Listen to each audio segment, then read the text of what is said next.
Faites l'ascension. Nos jardins sont... Alors, décrivez-moi un peu la situation. Eh bien, la situation, c'est que cette dame est arrivée, cette femme est arrivée, elle a été, je vais bien dire, jetée par deux individus avec des paquets et ses 3 enfants dans cette maison. Eux sont partis et ils ont laissé lâchement cette femme face à notre désapprobation, ce qui n'est quand même, et on n'est pas content dans la rue parce qu'elle prend possession d'une maison qui n'est pas la leur.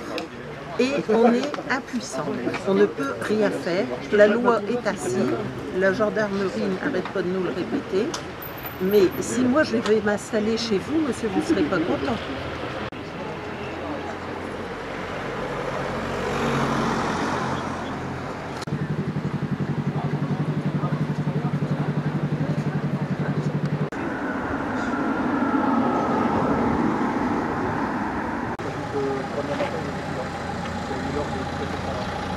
Une bonne nouvelle qu'il y a quand même une solution pour les personnes qui sont relogées. Qui sont relogées à l'intérieur, ça permet justement de les reloger, c'est ce qui, je pense, c'est ce qu'ils cherchaient. Voilà, donc ça va être fait dans les règles de l'art. Et puis content, moi je suis content que le propriétaire il retrouve son bien et que nous retrouvons notre tranquillité.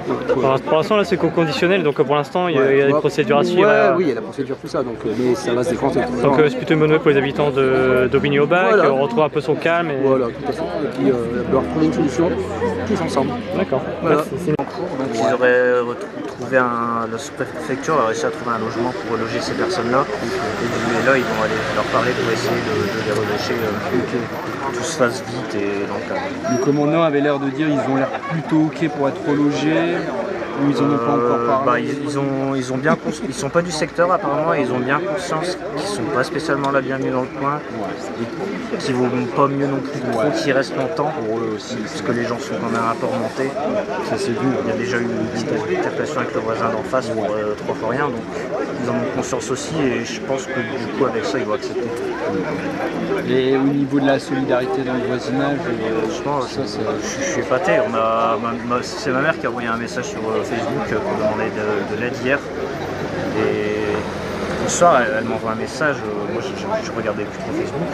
Et elle m'envoie un message. Quand tu regardes, il y a plein de conversations. Et je vois plusieurs centaines de messages, plus de 600 partages au moment où je regardais. Là, ça doit être facilement le triple. C'est rassurant. Voilà, puis bon, vous serez le bienvenu le bienvenu dans le quartier quand vous arriverez. On vous connaît déjà, quoi. Voilà. Après, apparemment, votre papa, lui, habitait ici et sa maman aussi. Voilà, c'est ça. C'est la maison familiale. Ils l'ont fait construire il y a à peu près 60 ans. Ouais. Donc ils ont toujours habité là. Et la maison était inhabitée depuis 1 an et demi. C'est ça, depuis globalement le décès de mon père. Et ok, et au niveau, vous savez pas s'il n'y a pas eu de dégradation à l'intérieur, ça vous pouvez pas savoir? Non, je sais pas, j'ai pas été essayé de rentrer non plus, parce que faut pas non plus que ça parte en conflit derrière, ça en vienne au moins quoi.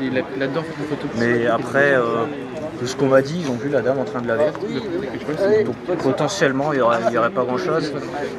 De base la maison est vidée, tout est à refaire, moi je dois faire une rénovation complète, donc avec un peu de chance, j'aurais pas grand chose de... Ok. Moi j'avais vu